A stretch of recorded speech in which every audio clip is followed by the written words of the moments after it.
안녕하세요. 반갑습니다. 오늘 참 행복한 날입니다. 하나님께서 저와 여러분의 가정에 준비하신 하나님의 은혜와 평강이 넘쳐나기를 예수님의 이름으로 축복합니다. 마가복음 4장 1절 20절에 있는 말씀을 중심으로 부활의 씨 뿌림과 수용성의 결과라는 제목으로 말씀을 나누고자 원합니다. 오늘 참 즐거운 날입니다. 행복한 날입니다. 왜 그렇습니까? 주님 부활하셨습니다.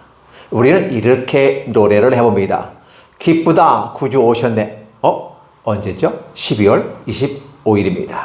날짜야 약간 그렇다 치더라도 어쨌든 12월 25일은 기쁘다 구주 오셨네입니다.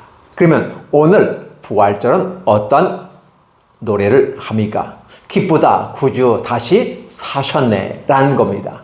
그러니까 오신 것도 아름다운 복음의 하나이지만 주님께서 우리를 위하여 죽으시고 3일 만에 다시 살아나셔 우리 가운데 부활의 첫 열매가 되어주심으로써 우리에게 나중 열매가 될 소망을 주시는 하나님.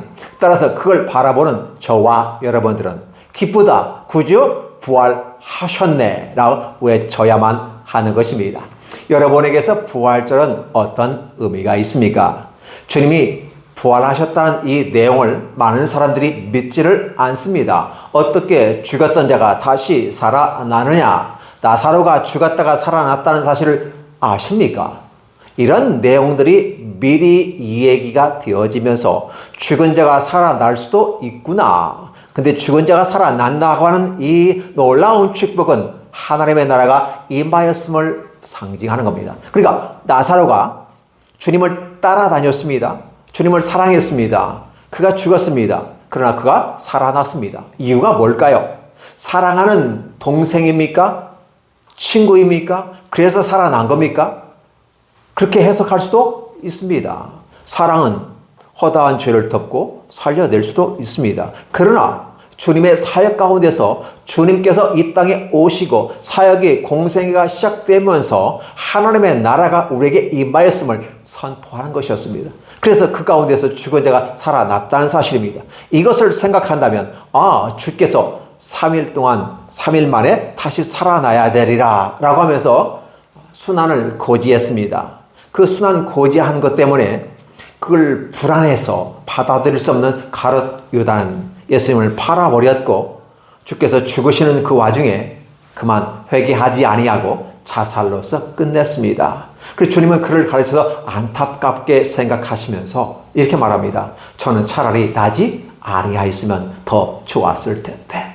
예수님의 12 사도 중에 하나였습니다. 12 제자 중에 하나였습니다. 그럼에도 불구하고 그는 제 갈 길로 갔다라는 부분입니다.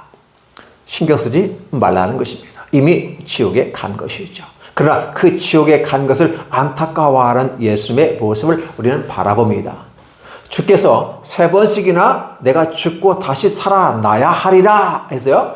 죽고 살아난다는 말에 죽는데 포인트가 되었습니다. 왜 그랬을까요? 분명히 주님은 죽는 것과 사는 것 두 가지를 알려주셨습니다. 그럼에도 불구하고 가롯 유다의 과학적인 사고 속에서는 죽음은 끝이다라고 하는, 죽음은 엔딩이다. 이것이 너무도 강력하게 지배하고 있었던 것이죠. 그러나 기독인은 하나님의 나라는 죽는 것은 사람에게 정한 이치다. 그러나 다시 살아나는 것은 하늘의 이치다.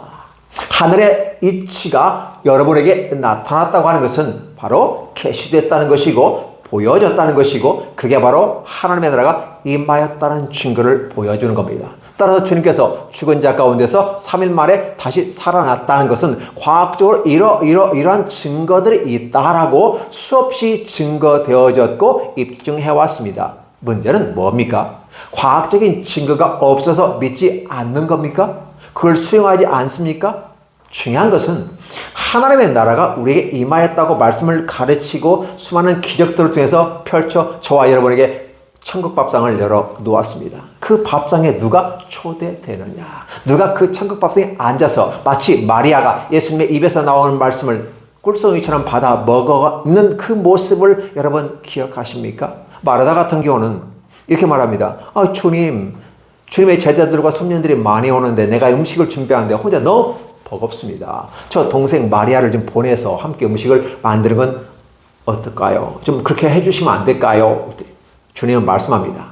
마리아야, 너의 마음이 참 분주하구나. 내가 알겠다.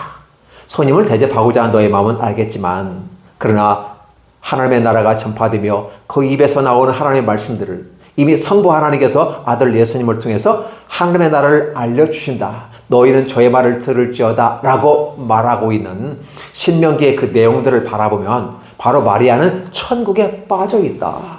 그런데 이 즐거운 이곳에 물론 다른 사람을 대접하기 위한 것도 필요하지만 천국에 임하여 그 마취에 빠져 있는 마리아를 보면서 어떻게 내가 가서 일하라고 할 수 있겠니? 중요한 것은 너도 와서 들어라 라는 그 주님의 메시지죠. 근데 마르다는 근심하고 자기 일 투덜투덜하면서 주님 보내주시면 안 되나? 보내주시면 더 좋지 않겠어? 이렇게 하면서 아마 음식을 만들었지 않았을까를 생각해 봅니다. 주님의 입에서 떨어지는 말씀들을 우리는 뭐라고 한다? word라고 말합니다. 근데 여기서 우리가 농사 기법에 따라서 씨를 뿌린다라는 말을 쓰게 됩니다. 주님의 입으로 말씀을 가르치는 이 사건을 씨를 뿌리는 것으로 비유해서 하나님의 나라를 우리에게 얘기해 주고 있는 겁니다. 주님 기쁘다 부주 오셨네라고 하는 이 귀한 메시지입니다. 저도 믿고 여러분도 믿습니다. 혹여 이 말씀을 듣는 가운데 나는 믿어지지 않는데 라고 생각하시는 분이 있습니까? 성령님의 도움을 구하십시오. 믿음의 문제는 노력한다고 되는 게 아니라 성령 하나님이 저와 여러분에게 임하여 주셔서 여러분의 마음을 녹화하시고 그 마음의 문을 열어버리는 겁니다. 그리고 여러분이 그 말씀을 받아들이는 상태, 수용하는 상태. 보라, 내가 문 밖에서 문을 두드리노니 이 문은 문고리가 없는 문이다. 그래서 네가 안에서 열어야만 하는데 내가 부수고 들어갈 수는 없다. 그러나 성령이 너에게 임하시면 녹화하는 소리에 너의 본유개념이 너의 하나님의 나라 영혼에 그 심어놓은 그 시스템이 작동해서 마음의 문을 열 것이다. 그러면 너는 그것을 받아들인다. 나를 받아들인다. 즉 말씀을 받아들인다. 그러면 나는 너로 더불어 먹고 너는 나로 더불어 먹으리라 라는 말씀을 우리가 기억한다면 오늘 이 본문에 나온 이 부분은 부활절과 전혀 관계없지만 부활절과 연관시켜서 부활의 씨뿌림이라고 하는 하나님의 주님의 선포를 보면서 여러분은 어떻게 받아들이십니까? 주님 부활하지 않고는 여러분과 아무 상관이 없습니까? 그렇다면 여러분 하나님의 나라 백성이 아닐 것입니다. 그러나 주님의 이 부활하셨다는 이 소리에 귀가 번쩍이고 마음에 번쩍이면서 그렇군요. 주님 감사합니다. 고맙습니다. 단지 그분이 살아나셨다고 하는 것에 대해서 기뻐하고 즐거워하는 것이 아니라 그분이 나를 위해서 내 대신 죽으셨다는 사실입니다. 내 죄를 다 씻었다, 다 도말하였다, 나는 깨끗한 상태가 되어졌다 라는 것이죠. 대신 주님께서 지고 돌아가셨다. 근데 그 주님께서 죽어버리면 그 여느 성인들처럼 죽었다면 다시 살아나지 않았다면 더 이상 희망이 있겠습니까? 그러나 우리 주님은 살아나셨다. 근데 그 살아남이 그냥 이렇게 해서 물리적으로 아니면 화학적인 변화를 통해서 살아났다는 개념이 아니라 성경 말씀에 근거해서 이미라도 예언되어진 말씀 그대로 부활하셨고 살아나셨다. 주님께서 말씀합니다. 내가 3일 만에 다시 살아나야 되는데 살아난 다음에 갈릴리에 내가 먼저 가 있을 거다. 너희들이 내 말을 믿고 따라온다면 갈릴리에 와 있으면 나를 만날 수 있다. 이 말씀까지 해주시고 계신 거죠. 그래도 이 부활한 자들 가운데 너희가 어찌 예수를 여기서 찾느냐. 예수님 무덤에 죽으셨고 그 무덤에 묻었잖아요. 그러니까 당연히 주님 만나려면 무덤에 오는 건 당연한 거 아닙니까? 근데 천사들은 뭐라고 합니까? 너희가 어찌 산 자를 죽은 자 가운데 찾느냐. 예전에 말씀해 주시지 않았니? 갈릴리에 먼저 가서 기다린다고. 그럼 너희가 그 말씀을 믿었다면 갈릴리에 가서 그 만나면 되는 거 아니겠어? 라고 천사들이 얘기해 주는 거죠.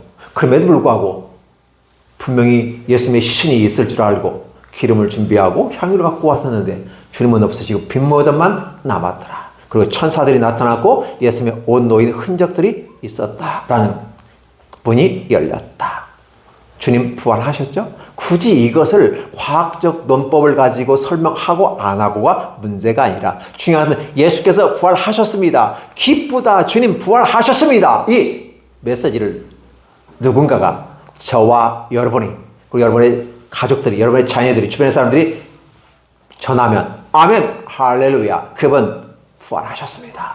나를 위해서 부활하셨습니다. 여러분을 위해서 부활하셨습니다. 우리 교회를 위해서 우리 가족을 위해서 부활하셨습니다. 라고 외치는 것입니다. 그래서 기뻐하며 즐거워하는 오늘 아름다운 주일이 되어야만 하는 것입니다.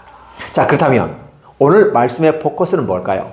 주님 분명히 부활했습니다. 죽은 자 가운데 살려 부활했다는 사실 여러분 알고 계십니다. 아니 믿지 않더라도 믿어지지 않더라도 이 소리는 많이 들었을 것입니다. 문제는 이 소리가 들려올 때, 이 소리가 퍼져나갈 때, 주님께서 전파할 때, 아니 주님의 목소리뿐만 아니라 기타 제자들과 여러 무리들이 예수님을 믿는 사람들이 주님 부활하셨습니다. 기쁘다. 주님 부활하셨습니다.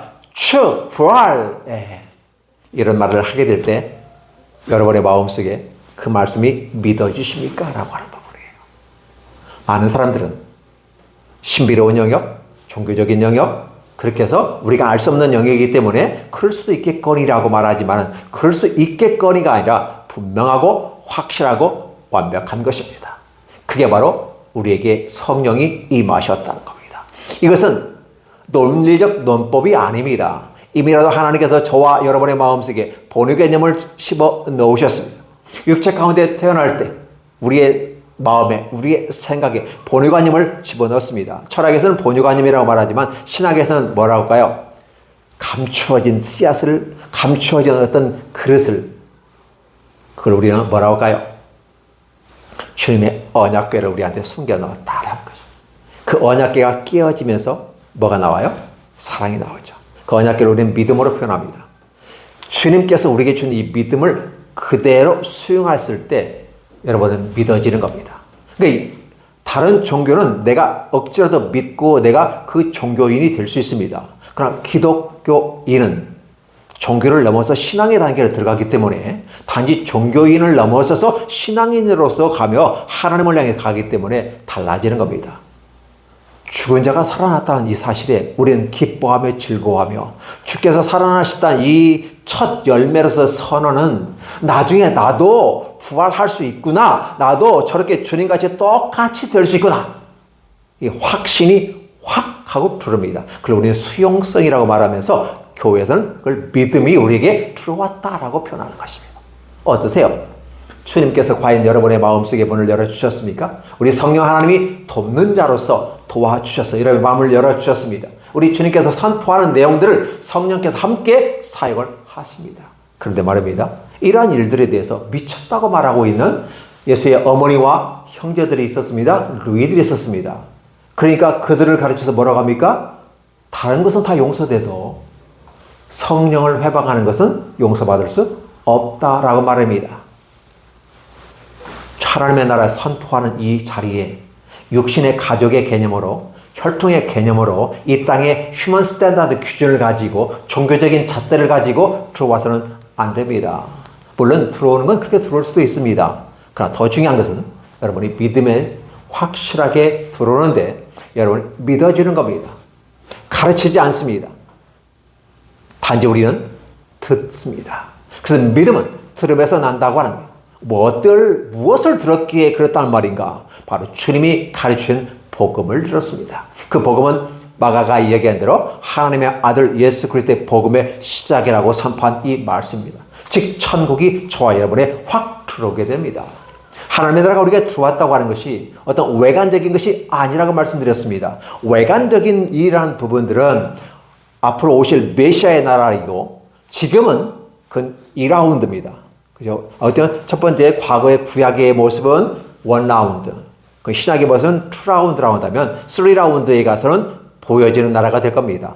그러나 지금은 이 2라운드에서는 심령의 나라요, 우리의 마음의 나라요, 그죠? 하늘의 나라입니다. 그렇기 때문에 저와 여러분의 마음속에 믿음이 들어왔다고 하는 것은 천국이 들어왔다는 것입니다. 한 예를 들면 씨앗이 있습니다. 이 씨앗은 그 나무인지 뭐든지 알 수가 없습니다. 그러나 그 씨가 자라면 뭐가 드러납니까? 사과나무인지 배나무인지 복숭아나무인지를 알 수 있습니다. 씨 하나가 우리한테 들어왔다. 이 개념이 바로 천국이 들어와 있어요. 거기에서 비밀의 역사가 나타납니다. 마치 누룩이 보이지 않는 가운데서 확산할 때, 밀가루에 누룩이 들어갈 때 부풀기 시작하면서 확장되는 이스트, 누룩이라고 하죠. 이것이 확장되면서 하나님의 나라가 보이지 않게 확산되는 걸 볼 수 있습니다. 따라서 하나님의 말씀이 곧 씨앗이 되어서 우리 가운데 들어왔다고 하는 것은 하나님의 나라의 모습이 들어왔다. 그러나 시간이 걸려서 그 씨가 발아하고 싹이 올라옵니다. 그리고 자라게 됩니다. 나중에 줄기가 되고 열매가 맺는 엄청난 큰 나무가 된다는 사실을 비유로 설명하고 있는 걸 해보면 바로 오늘 주님 부활하셨습니다 라고 하는 이 말씀의 씨앗이 외치고 전파되어지고 들려졌을 때 아멘 하면서 그걸 받아들이는 사람은 구원에 임한 사람이다. 구원에 들어와 있는 사람이다. 그죠? 그 구원을 끝까지 유지하면서 나아가는 모습이 저와 여러분에게 대단히 필요하다. 따라서 오늘 부활절을 맞이하면서 저는 예수님의 부활의 증거, 과거의 모습들을 언급하는 것이 아니라 바로 부활하시다 이 사실 하나가 곧 말씀이다. 말씀이 전파될 때 그 전파되는 모습 가운데 많은 사람들에게 전파될 것이다. 성경에는 네 가지의 모습으로 나옵니다. 하나는 길가밭이라고 해요. 길가. 하나는 뭐예요? 돌짝밭. 하나는 가시밭. 하나는 적은 밭. 이렇게 네 가지로 나옵니다. 사실 이게 좀 애매한 건 있지만 통계적으로도 맞는 것 같습니다. 대개는 한 20% 정도 길가밭에 속하지는 않을까. 그리고 옥토밭은 역시 20% 정도. 그러면 가시덤불과 돌짝밭은 한 60%가 되겠죠. 100%에서 20, 그러니까 40이 되죠. 가운데는 60이 되겠죠. 총 100%의 모든 사람들의 모습을 지칭해 볼 때 과연 구원에 임하는 20%와 구원에 임하지 못한 20%가 있고 그 가운데 중도의 돌짝밭과 가시덤불밭의 마음을 소유한 자들이 있다라는 것을 생각해 봅니다. 길가밭은 어떤 종류의 모습일까요? 더러는 길가에 뿌릴새 새들이 와서 먹어버렸다. 사실 말씀이 뿌려지는 것은 누구에게나 즉 유대인에게나 이방인에게 다 뿌려집니다. 유대인이어서 더 효과적이고 이방인에서 비효과적인 것도 아닙니다. 누구에게나 남녀노소 차별 없이 다 전파됩니다. 배웠든지 배우지 않았든지 다 전파됩니다. 주님 부활하셨습니다. 이 한마디가 길가에 떨어진 씨앗과 같습니다. 자, 주님 부활하셨습니다. 이 한마디가 길과 같은 사람들의 마음에 떨어졌을 때는 싹이 나기도 전에 새들이 와서 먹어버렸다라는 부분입니다. 그 더러는 흙이 얕은 돌밭. 돌밭에 대한 설명이 있습니다. 흙이 얕은 돌밭. 이게 돌밭인데 약간 흙이 좀 있겠죠. 먼지 같은 게 있겠죠. 그 씨앗이 있어요. 이게 발아까지는 되고 싹이까지 나오는데 결국은 어떻게 돼요? 해가 돋으네. 뿌리가 없으므로 타서, 그죠? 스컬치 되게 돼요. 타서 말라버렸다. 죽어버렸다. 돌은 가시떨기에 떨어졌다. 자, 그러면 가시가 자라서 기운을 마감으로 결실하지 못했다. 돌은 좋은 방에 떨어졌다. 30배, 60배, 100배가 되었다. 이 부분입니다. 그러면 결국은 우리들의 모습 가운데 길가 밭은 어떤 종류의 모습일까 궁금하지 않습니까? 이미 여러분들은 알고 다 있습니다. 대개 보면 당시의 유태교 지도자들입니다.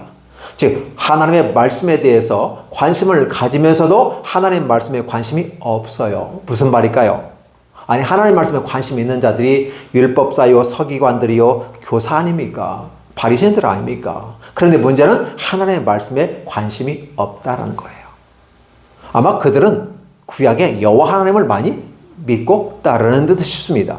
그러나 구약의 하나님 여호와께서 아들 예수님을 통해서 역사하신다는 이 연계성을 그들은 간과해버리고 구약에 있는 그분만을 얘기하고 모세만을 얘기하면서 모세가 저는 것에 얘기하면서 모세의 권위를 더 세워집니다. 그러나 모세는 이렇게 합니다. 나와 같은 한 선지자가 나타나는데 너희는 저의 말을 들을지어다. 나와 같은 또 한 선지자예요. 그게 바로 메시아 예수 그리스도라고 얘기합니다. 그런데 그 말을 듣지 않는다고 하는 건 반쪽짜리 믿음, 반쪽짜리 신앙, 아니 종교 생활에 있었다라고 하는 부분입니다. 반쪽이라는 개념을 저는 강조하고 싶습니다. 그건 종교성에 입각해서 그런 것입니다. 그러나 문제는 그들이 중에서 함께 생각해 볼 때 바로 가시덤불, 돌짝밭 이렇게 되죠. 그 돌은 좋은 땅에 떨어지면 무성하게 됐다. 이 세 가지 부분이에요. 좋은 밭에 떨어지면 결론적으로 보면 좋은 거 아닙니까? 그러니까 문제는 뭐냐면 길가밭에 떨어진 이것은 싹도 나기 전에 사탄이 와서 먹어버렸다라고 주님이 다시 부연 설명을 해줍니다. 좋은 밭은 떨어지면 당연히 열매를 맺는데 방해가 없어요. 그러다 보니까 30배도 맺기도 하고 60배도 맺기도 하고 100배를 맺기도 하는데 이것은 하나님 나라의 기적의 역사라는 거예요. 무슨 소리예요? 하나님의 역사는 인간의 많은 수치상에서도 굉장히 중요하고 이 수치라고 하는 건 하나님을 이해하는 데 대단히 중요합니다. 왜 30배면 30배고 60배면 60배고 100배면 100배지 30배, 60배, 100배일까요? 사실 농사기법에서 그렇게 열매 맺는 경우가 없습니다. 하나 심으면 하나나 둘 정도 납니다. 아니면 자라봤자 3개, 4개 맞겠죠? 그래서 30배, 60배, 100배라는 개념은 하나님 나라의 비밀스러운 것이고 하나 더하기 하나는 2가 아니라 하나 더 곱하기 하나는 1이 돼야 되는데 하나 곱하기 하나인데도 불구하고 어떻게 돼요? 30배가 되고 60배가 되고 100배가 된다. 이걸 뭘까요? 인간의 어떤 수치적인 개념으로 이해할 수 있는 걸까요? 아니야. 하나님의 나라의 능력의 아름다운 것을 표현하는 것이란 사실이에요. 예수님 부활하셨습니다. 맞아요. 환영합니다. 그런데 문제는 뭐냐면 그 환영한다는 말이 말로만 나오는 것이 아니라 마음에 확 들어와야 됩니다. 하나님께서 주신 이 아름다운 성경은 달리 말하면 더 바이블이잖아요. 그걸 뭐예요? 더 워드라는 말을 써요. 더 시드라는 말을 써요. 씨앗이에요, 씨앗. 그러면 그것이 우리가 확 들어와서 때로는 66권이 한 번에 들어올 수도 있고 아니면 한마디, 미시적인 차원에서 한마디 구절 그게 들어올 수 있습니다. 성경에서 한마디 구절로 할 건 뭐가요? 회개하라입니다. 한 단어입니다. 하나님 나라의 가장 인문의 초창기의 모습은 repentance, 회개함. 그러나 어떻게 회개하고 왜 회개해야 되는지, 회개하면 어떤 역사가 나타나는지 이걸 불려서 육하원칙으로 설명하면 양이 많아지는 거죠. 그러나 핵심적인 것은 회개죠. 회개하는 사람은 그냥 회개가 되지 않죠. 누가 들어왔을 때 회개가 됩니까? 우리 성령 하나님이 들어오시면 저와 여러분은 마음의 문을 열 수밖에 없습니다. 오늘 예수님의 어머니 마리아가 예수님이 귀신 들렸다고 잡으러 왔던 어처구니 없는 일들을 하는 그 모습을 보면서 우리는 실망을 합니다. 역시 인간은 인간이고 저는 신이 될 수 없고 그렇죠. 육신의 어머니에 불과했다라고 말합니다. 그럼에도 불구하고 그 마리아는 믿음의 여인이었다라는 거죠. 주의 계집종이 오니 처녀의 몸에 말씀의 씨앗이 들어오는데 주의 계집종이 오니 말씀대로 주의 뜻대로 되기를 원하나이다. 너가 처녀인데 잉태하여 아들을 낳으리니 그 이름을 예수로 하라. 말씀의 씨앗이 지금 뿌려졌습니다. 만약에 마리아가 그걸 거절했다면 예수님은 이 땅에 탄생하지 못했습니다. 물론 하나님의 강력한 힘으로 잉태시킬 수도 있습니다. 그러나 중요한 것은 마리아에게서 우리가 존경하고 사랑할 수 있는 것은 한 어머니, 육신의 어머니로서 그가 믿음의 여인이었고 말씀을 받아들였다는 것이에요. 그렇기 때문에 예수께서 그 여인의 몸속에서 산도를 타고 출생하셨습니다.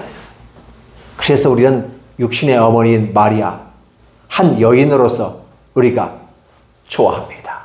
믿음의 여인이라고 말합니다. 그럼에도 불구하고 예수가 귀신 들렸다고 믿고 예수를 잡아러 왔던 이를 보면 여전히 연약한 한 인간이었구나.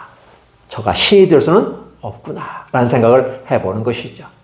오늘 저와 여러분들의 마음속에 바로 이 씨앗의 비유가 천국의 씨 뿌림이라고 하는 부분이에요. 부활절을 맞이하면서 다양한 부활절 설교를 수없이 들어봐도 다 주님에 대한 얘기입니다. 그러나 저는 한 단계 더 나아가서 주께서 부활하셨습니다. 기쁘다. 주님 부활하셨습니다. 기쁘다 굳이 오셨네도 중요하지만 더 중요한 것은 죽으시고 살아났던 겁니다. 사실 주님께 이 땅에 오시는 것도 기적 중에 기적이었습니다. 그렇죠? 죽은 한 여인의 산도를 통해 태어나는 예수 그리스도. 얼마나 이게 참, 그죠? 성육신하는 이 모습이 위대한 사건인지를 여러분 아십니까? 근데 그 성육신도 위대하지만 죽은 자 가운데, 죄인들 가운데, 죽음 가운데, 무덤 가운데서 다시 살아나는 이 위대한 역사는 저와 여러분에게 위대한 소망이 되는 것입니다. 그래서 우리는 이 씨앗을 전파합니다. 예수님 부활하셨습니다. 안 믿으니까 계란 삶아가지고 계란 부화되잖아. 죽은 것 같은 곳에서 계란이 병아리가 나오는 것처럼 예수님이 무덤을 깨고 나오셨어? 라고 하면서 비유로 또 계란을 주면서 주님 부활하셨습니다. 어쩌라고? 아니 부활하셨는데 어쩌라고? 이렇게 한 사람은 하나님 나라에서 먼 것이지요. 그러나 아멘 감사합니다. 주님 부활하셨습니다. 기쁨을 함께 나누며 즐거워하는 것이 이 부활절의 핵심입니다. 오늘 저 여러분들은 이 씨 뿌리는 말씀과 씨 뿌리는 자의 비유와 예수님이 부활하셨다는 이 내용은 아주 사뭇 같습니다. 그래서 이렇게 말씀드리는 이 놀라운 축복의 역사가 있어요. 자, 그러면 길가에 뿌려졌다는 그들은 유대의 종교 지도자들, 율법사들, 앞서가는 사람들입니다. 오히려 그들이 알고 있고 경험하고 있던 모든 것들이 오히려 하나님 나라에 들어가는데 방해거리가 되어버린다. 그러니까 하나님 말씀을 받을 수가 없는 것이죠. 씨앗은 분명히 그들에게 떨어집니다. 예수께서 말씀을 전하실 때 수많은 사람들이 와서 들었습니다. 예수님을 꽤 계계를 하기 위해서 어떻게 하면 잡아 죽일까 건수를 잡기 위해서 듣고 또 들었습니다. 그러나 그들에게는 말씀의 씨앗이 뿌려졌지만 싹도 나지 아니하고 바로 사단이 잡아가 버렸습니다. 그런데 마지막에 다른 씨앗은 옥토에 떨어지면 good soil, 좋은 땅에 떨어지니까 30배나 60배나 100배나 라고 하는 거예요. 30배, 60배, 100배 그가 좋은데 왜 30배나 100배나 그죠? 이렇게 배나 가서 그래요. 그리고 100배 같으면 심지어 100배까지도 맞을 수 있다라고 하는 것은 하나님 나라의 역사라는 사실을 얘기하는 거죠. 이게 하나님의 나라입니다. 오늘 저 여러분들은 이 말씀 속에서 기쁨이 충만하기 원합니다. 20%의 그런 악한 자로서 열매 맺지 못하는 자가 있느냐? 아니면 20%의 아름다운 열매 맺는 사람들이 있느냐? 물론 그 사이에 여러분이 있을 수도 있을 겁니다. 때로는 내가 믿는지 안 믿는지 오락가락합니다. 주의를 개념도 없고 말씀에 대한 사모함도 없고 그래 때로는 말씀을 듣다 보니까 좋으니까 흙이 얕은 돌밭에 들어서 기쁨과 즐거움으로 나 예수 믿어 막 교회도 가보니까 재밌기도 하고 막 이 세상한 것도 보고 왔어. 이렇게 신나합니다. 그러나 때로 어렵고 힘든 환란이 생깁니다. 말씀으로 인해서 그들이 또 무너지기도 합니다. 그래서 그들의 토양이라고 하는 이 토양이 약하니까 기독교라고 하는 하나님의 말씀을 받고 말씀을 양육시켜 줄 수 있는 이 토양이 필요해요. 그 토양이 곧 교회이고 교회가 성경을 기준해서 하는 토양의 영양 공급원이 됩니다. 그래서 여러분들은 주일에 함께 와서 예배드리는 이 말씀을 통해서 씨앗이 뿌려졌긴 뿌려졌는데 기쁨과 구원의 확신도 있는데 중요한 것은 씨를 더 이렇게 발하고 더 키울 수 있는 흙이 얕지 않도록 하기 위해서 여러분들이 교회에 와서 예배를 드리고 말씀을 듣고 그 가운데 여러분이 성장하게 되는 겁니다. 그럼에도 불구하고 또 성장하긴 성장하는데 여러분들은 세상의 재산적인 문제, 건강의 문제, 기타 염려, 욕망, 야망 이런 것들이 오히려 내가 나아가는 내 성공에 방해가 된다고 하면서 교회를 떠나버리는 사람도 있습니다. 믿음에서 떠나버리는 사람들이 있습니다. 그가 누구입니까? 가룟 유다입니다. 예수께서 글쎄 죽는데요? 아니 왜 죽어? 그것도 3번씩이나 얘기하니까 아니 왜 죽냐고 한 번까지 내가 받아줄 수 있는데 자꾸 죽는다고 하니까 기분 나쁘잖아. 아니 그래 죽을 것 같으면 차라리 내가 팔아버릴게. 차라리 살아서 팔아버리면 낫잖아. 가룟유다 팔아버렸습니다. 그게 십자가의 죽음으로 이어지는 거죠. 그렇죠? 또 마가복음 10장에 나와 있는 대로 부자 청년이 와서 묻습니다. 내가 영생을 어떻게 하면 얻을 수 있습니까? 하나님께 어떻게 들어갈 수 있습니까? 라고요. 10계명을 지켜라. 그럼 어렸을 때 다 지켰는데요? 그래, 잘했구나. 참 잘했어. 근데 문제는 뭐냐면 내가 한 가지 부족하구나. 아니 10계명을 다 지키면 천국 간다며요. 지켰는데요? 부족하다. 뭐가 부족한데요? 너의 가진 재산을 다 팔아 가난한 이웃들에게 나눠주고 나를 쫓아라. 근데 문제는 그가 가진 재산이 많음으로 근심하여 갔다라고 하는 부분이에요. 그래서 마치 이러한 부자들이 천국에 들어가기가 낙타가, 그렇죠? 낙타가 바늘구멍 들어간 것이 어렵다는 거죠. 맞나요? 낙타가 구원받을 수 있나요? 낙타가 바늘구멍 들어갈 수 있나 없나요? 그러면 그건 불가능한 얘기하잖아요. 그럼 구원 누가 받는데요? 맞아.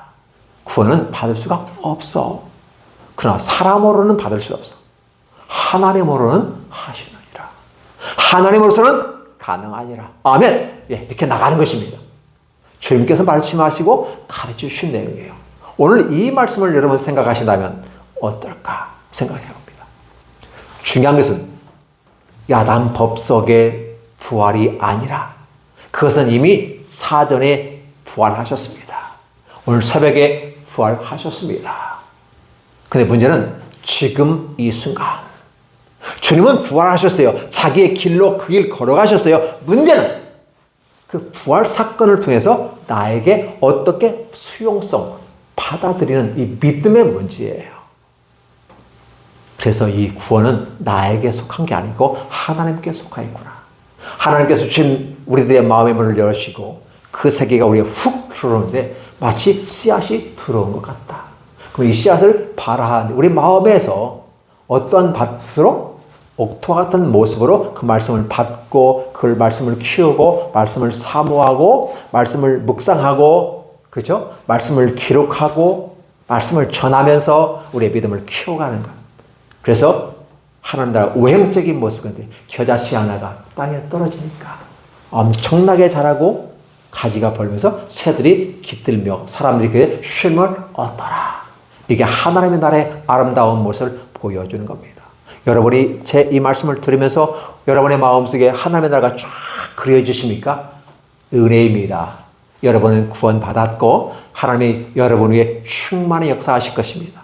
이걸 놓치지 마시고 여러분의 마음속에서 30배나 맺으십시오. 아니 60배나 맺으십시오. 아니 100배 심지어 100배까지도 영어에서 2분이란 말을 써요. 100배까지도 받아서 여러분의 삶에 아름다운 신앙인으로서 아름다운 생활 신앙인으로서 삶을 사시기를 예수님의 이름으로 축복합니다. 기도합니다. 하나님 감사합니다. 무한한 사랑과 은혜가 우리 가운데 임하였습니다. 고맙습니다. 주님 죽으시고 3일 만에 부활하신 이 아름다운 사건이 나의 사건입니다. 내가 나중 열매로서 우리 주님 바라보면서 첫 열매 되신 주님을 바라보면서 나중 열매로서 나도 저렇게 부활할 것을 마음에 소망하면서 나아갈 때 얼마나 기쁜지 모릅니다.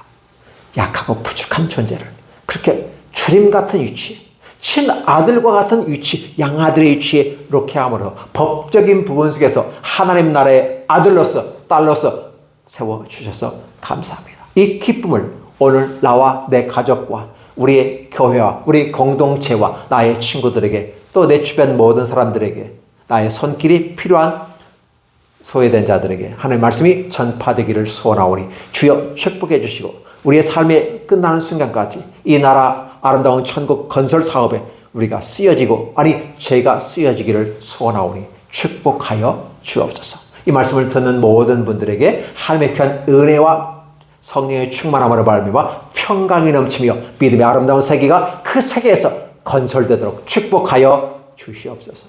예수님의 이름으로 축복합니다. 아멘.